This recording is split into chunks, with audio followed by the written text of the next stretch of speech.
All right. It's from my buddy Sam. I have been commenting about Barbie ever since I've watched it for the second time, and I referenced it in my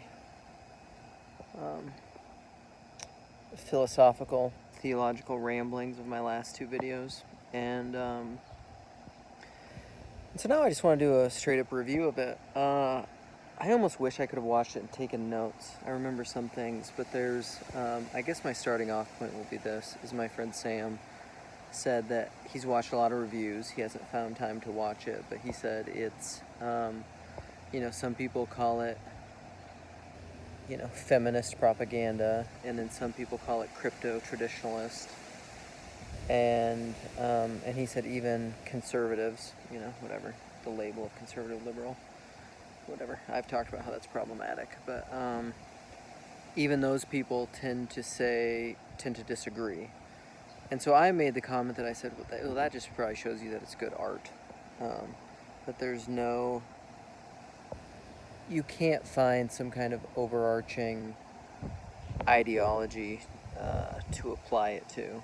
Now, man, there's a lot to talk about in it. You could do a multi-part review on this. The few reviews that I have watched, I have found to be very superficial. I think they tend to be projecting what they I don't know, anticipate or assume the movie to be, and then it ends up being that. And it's like, I don't know, there's some headlines like Hollywood at its worst, or I don't know, whatever. But I find that there's a lot of layers to it, and there's often things within the film that happen that I think you could take it like biblical inerrancy. There's certain things where like you could have a certain take on it, but then there's other parts of the Bible that seem to contradict that. And I think that's true within the Barbie film. For example, like people have taken I was watching the Critical Drinker review, and he was saying the opening film, he says, is this homage or like rip-off of 2001: A Space Odyssey with, just saying basically, so this isn't a spoiler, I'll tell you when I go into more spoilers, but basically saying like that girls ever since the dawn of time have played with dolls, but the dolls have always been babies, so the only thing you could ever aspire to is mother, until Barbie, and then all of a sudden this giant, monstrous, tall Barbie shows up, Margot Robbie, and all the girls break their dolls. And I've heard something even I don't know, it's just like so on the nose as to be like, this would be clear propaganda to just be like, this is,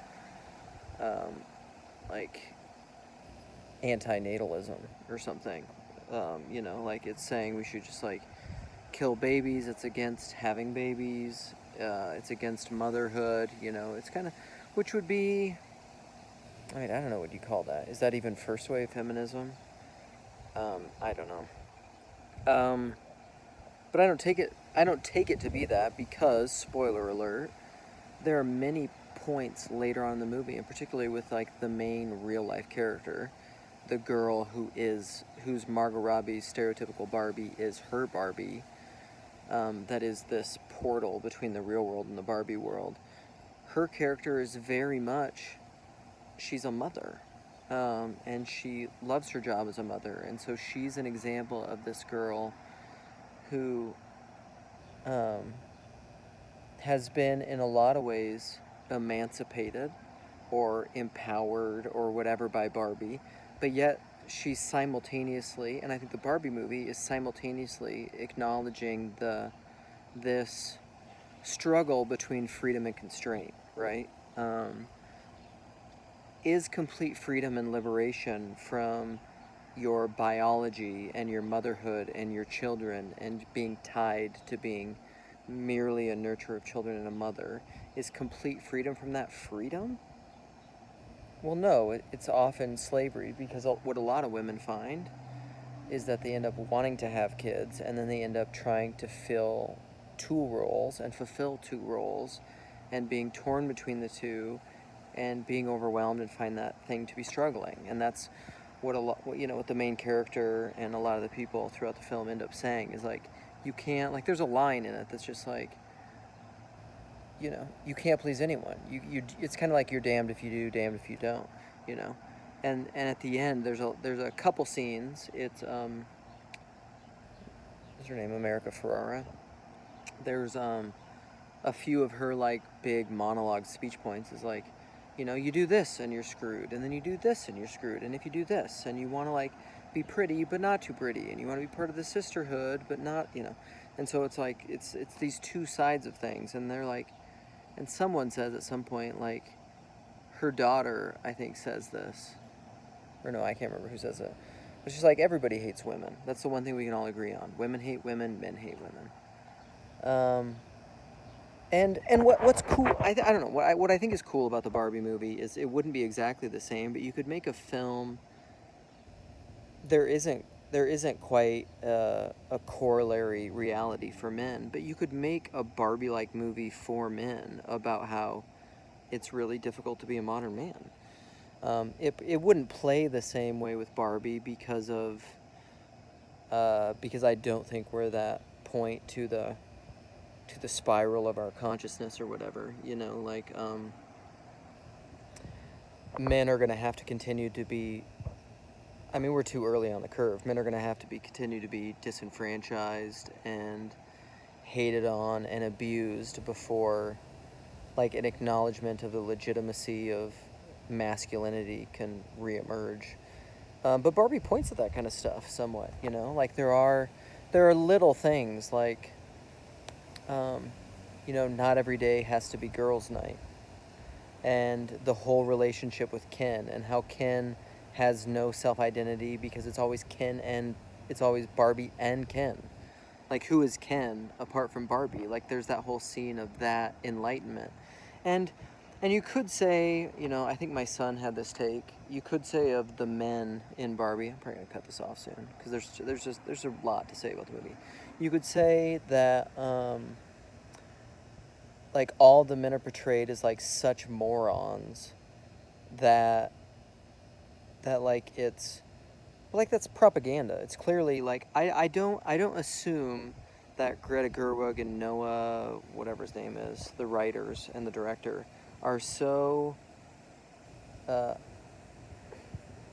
unintelligent and unsophisticated that they don't realize that making the men so, what would be the word? This is probably the wrong word, obsequiously? Why am I trying to say that? It's so on the nose that the men are dumb that clearly they don't mean that. Like, that's just too on the nose. One of the things that I think is brilliant about Barbie is they're playing with this oscillation between depth and reality and superficiality. And I think, and it's brilliant to make the movie that way. You have to make it that way. Like, what are you going to do? Make a Barbie movie, like, in the spirit of Terrence Malick? Or, like, I don't know, I had my friend Nate, who, he was saying, like, it's fine, it's entertaining, but it has no depth. And I was like, bullshit, it doesn't have depth. It has tons of depth. And then I just gave him, like, a sentence of what I thought was deep about it. And he said, well, it's whatever, some famous French film that I don't even know what it is. And I'm like, well, I don't know. There's a degree, honestly, and I'll just say this. There's a degree to which, and Nate, if you watch this, I love you. There's a degree to which very kind of auteur, well-read, well-cultured, intellectual people can become so snooty about their artistic intake that they become, I don't know, the artistic equivalent of what I call smart dumb. Like, you can miss really subtle, profound, beautiful things in pop culture or in pop art, and a lot of my friends do this. Like Nate will do this a lot. But I mean, I think this is a great example. Barbie is good. I think it's really good. It's the kind of film that sticks with me, and I'll probably watch again at some point. I think there's a lot of things going there. My friend Dave said not only does he think Like maybe won't be remembered as a great film, but it will be remembered as a culturally significant film. You know, I don't know. Maybe both. I don't know what the difference is. I actually think it's really good. Am I gonna put it on the level of like Tree of Life? No, it's not Tree of Life. You know, it's not that. That's not the movie that it is. But it's fucking great. Sorry, damn, sorry. Um. Oh, the last thing I want to touch on probably is like the patriarchy stuff. Like, is it? They talk a lot about the patriarchy. Like, they probably say it explicitly 4 or 5 times. And but I think one of the things that's great about this film is like, is it clearly like just dunking on and talking about the patriarchy and like appealing to, for lack of a better word, libtards, or like, is it preaching to the choir of people who want to hate on the patriarchy? I don't think so. Like, I think you could take it as that if you take it on a really superficial level. And there are certain things, but like, Ken goes to the real world and he's just like, men rule this place, it's awesome. And then he goes to just be like, men rule this thing, I can do whatever. And he tries to get this job and then that job and then this job or do something. And he's like, I can't even beach here. Because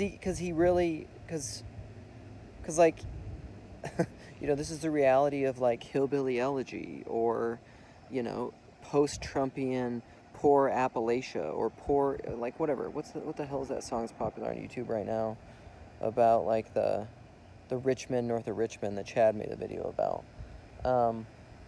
Like that whole phenomenon is appealing to a disenfranchised white, but not even white, just lower, unacademic, uneducated, um,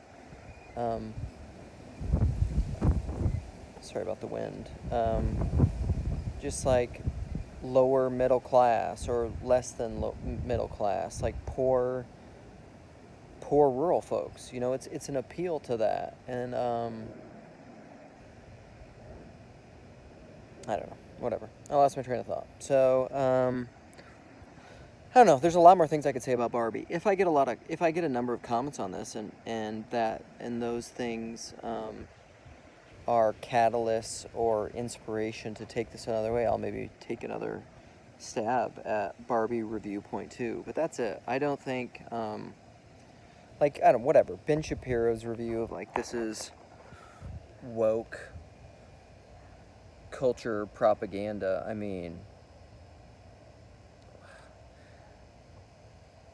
come on, Ben Shapiro, be better. Be better than that. I don't think that's what this is. And yeah, I recommend it. I'd love to know people's thoughts. Tell me.